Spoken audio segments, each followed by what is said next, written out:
Hey y'all, it's Kate from the Apothecary and welcome back to my channel. I am back with another bi-weekly reading update. Y'all, it has been so long since I've updated. I was preparing for these next couple of videos and I had to look up my format from my last videos because my brain just went completely blank when I was preparing. So bear with me for these next couple of videos while I get back in the groove. Things have been crazy with work and personal life. I just haven't had time to sit down and update y'all on reading, but I'm back to update you on the reading that I've done in the last couple weeks, the last 2 to 3 weeks. First, I have some book mail to open because this package is adorable. I know what the book is, but I'm so excited nonetheless. And I had to share all of this packaging.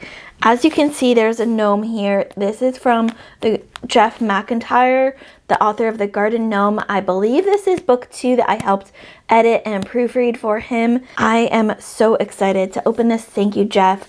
Let's open it and see if I am right. First of all, this little good luck gnome is adorable. I love him. I need to get him out of his home. Look at him. He is so cute. Ah! This is like my own little mini Bob. And if you've read The Garden Gnome, you know what that's referencing to. He doesn't sit very well. Okay, there he goes. The Good Luck Gnome Stone. This friendly little gnome is especially for you. In fact, he came from underground to bring good luck to you. Keep him on a shelf nearby or carry him when you may roam. Happiness and good luck will follow you with your lucky little gnome. I think it's so cute. Thank you, Jeff, for including that in this beautiful packaging. So that was what was on the cover. We've got what looks like a bookmark here. Yes, bookmark for The Garden Gnome. Have you played with your imaginary friend today? I will not answer that question due to judgments out there in the universe, but I love this. And last but not least is the book that is so beautifully wrapped. See if we can do this without having to go get the scissors because that would cut down on my time here. There we go. We got through. And last but not least, try not to ruin this little gnome sticker guy because he's also adorable. I love all of this gnome stuff. There we go. It's been a while since I've had to unwrap a book, so bear with me, y'all, because this is wrapped very, very well. I'm just going to rip some of this paper because I am not that careful. I'm just trying not to rip our gnome friend. And yes. Oh, that is a very different cover than I expected. Okay. Okay. The M Word, Theory of Magic, Book 2. This is, in fact, Book 2 in the Theory of Magic series. Book 1 was The Garden Gnome. I was not expecting that cover. I kind of love it. Signed, I love it. I love signed copies. Kate, thank you all for the help. Your beta reading, proofreading definitely helped make this a better book. I am so excited for the world to be able to see this. I'm not sure when exactly releases, but y'all, if you loved The Garden Gnome, you'll definitely want to pick up book 2, The M Word by Jeff McIntyre, because this book was really, really well done. So now let me switch over. Okay, so that was my book mail. Soon I'll be have another book haul video because we're going to be taking a bookstore road trip for my birthday at the end of the month, and I'm so excited. But more about that later. I am meandering now and need to get back on track. So let's start with the reads that I have finished since the last time I talked to y'all. We have a short story, maybe essay, felt more like an essay, but it's in a short story collection. That's Emergency Room Notebook, 1977 by Lucia Berlin. This is from the short story collection, A Manual for Cleaning Women. And this is basically about stories from working in the emergency room. And She writes about the good and the bad emergencies, the good and bad deaths, good and bad suicides, etc. It's very realistic, very raw, and interesting the way that emergency room workers think of emergencies coming in. Next up, I finished Credible Threats by Daniel Meyer. I loved this book so much. This is, of course, book 1 in the Sam Adams series, and it's urban fantasy, often described as like Harry Dresden in his teenage years, which is absolutely true. But also, Daniel Meyer made this book his own. So yes, it is very reminiscent of Harry Dresden, which I love. Need to get back to that series.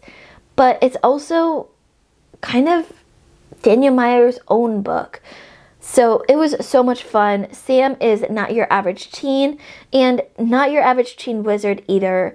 My only criticism for this book was that I wanted more Patrick Swayze. You heard me right, Patrick Swayze. He is a talking cat and he was so good in this book. I need more of him in the next book. After that, I finished The Winter King by Bernard Cornwell. This is book 1 in the Warlord Chronicles, and I listened to the audiobook version of this, narrated by Jonathan Keeble, and he did a fantastic job narrating this. I enjoyed this different view of Arthurian legends that I'm so used to. Usually the Arthurian legends that I've read in the past have been all about like the beautification of the Arthurian legends, the heroism of it, and this book kind of brought it into a grittier, dirtier light, and especially with some of those characters like Lancelot, really took them down a few notches. After that, I finished The Great Bastards by Jonathan French. This is book 1 in the Lotland series. I thought this book had great world building with unique characters. Our main characters are half orcs.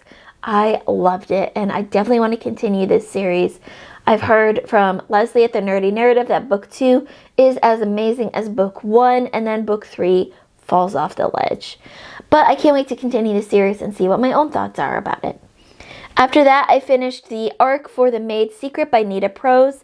This is book 3 in the Molly the Maid series, and this is my favorite one in the series. This was just released earlier this month on April 8th, so if you're a fan of Molly the Maid and you haven't read this yet, go and pick it up now. I will have links to all these books in the description below, of course. This is my favorite in this series. We get some really deep dives into Molly's history and her family history, and there's a great mystery wrapped up in this, and it was just so endearing to read. And then I believe the last book that I finished is Dragon Along by Joseph John Lee. This is an arc for the Dragons of Nora book 2. I don't think I was in just the right headspace for this book. I liked it a lot, but I didn't love it as much as book 1.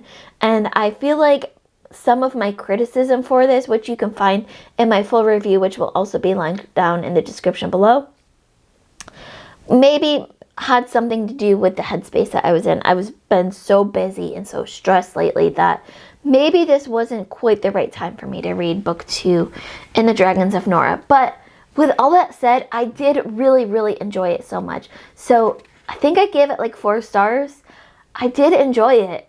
It's just sometimes I have criticism even for books that I enjoyed. So let's talk about what I'm currently reading now. I'm still going strong in The Curse of the Mist Wraith by Janie Wirtz. I am very excited to be able to get back to this read. I had to kind of put it on temporary hold while I was traveling because I didn't have it accessible to me. But I am so looking forward to getting back into that. I have also been diving into the audiobook version of The Fiery Cross by Diana Gabaldon. This is book 5 in the Outlander series. Now, you know that I love Outlander, and I own the whole series in one way or another. Those books behind me up there are the Outlander series in the Juniper Press edition. So I could be doing an immersion read of this, and I likely will jump into that sooner rather than later. But right now I'm just enjoying the audiobook and being able to listen to it wherever I go without having the pressure of having to have the book right in front of me. And the last book that I'm currently reading is Ready to Reach by Inglaith Cooper. This is book 1 in the Nashville series. This is a contemporary romance, and I think it's like a novella length. I started reading this book because I needed another ebook, and this was the one that was the oldest on my Kindle, which is one of the ways that I decide what I'm going to be reading next. And so far, it feels very predictable and kind of YA-ish, but I'm going to stick through to the end because it is so short and see where it goes from here. And then the last thing that I'm currently reading is Miami by Joan Didion.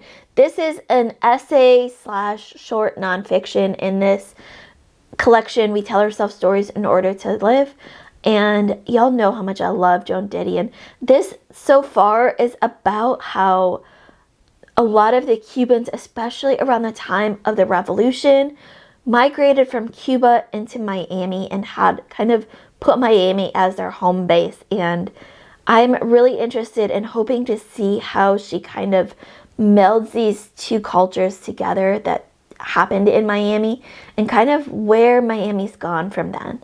So I'm really interested to see where Joan Didion takes this long essay about Miami.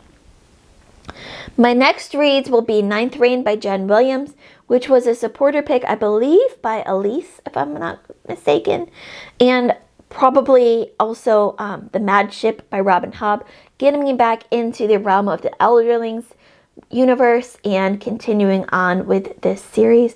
Really need to get back to Robin Hobb and see if it improves for me.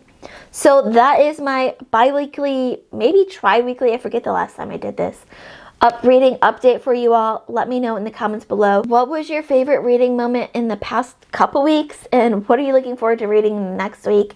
Hopefully I'll be back next weekend with another reading update, but if not, then it'll be another couple weeks. Things are busy, but they're starting to slow down, so we'll see. As always, keep reading, and I love you all to the moon and back.